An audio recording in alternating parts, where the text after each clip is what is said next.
Nag-enjoy daw po sila Lola. Anyway, Konsehal, good evening.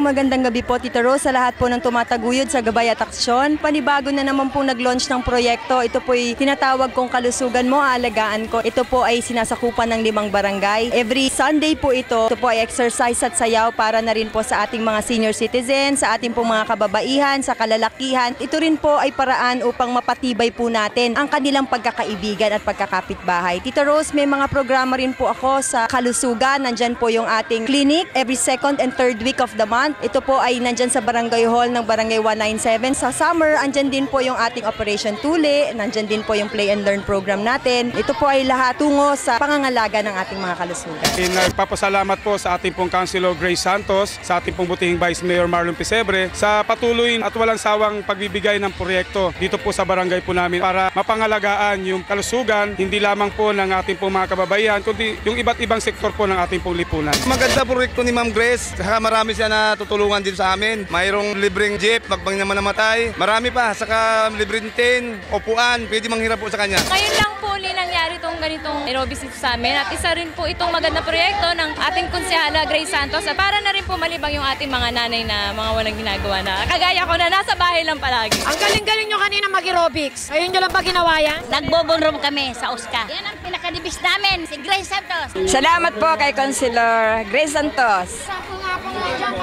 Sayaw? Salamat din ng Konsehal Grace Santos.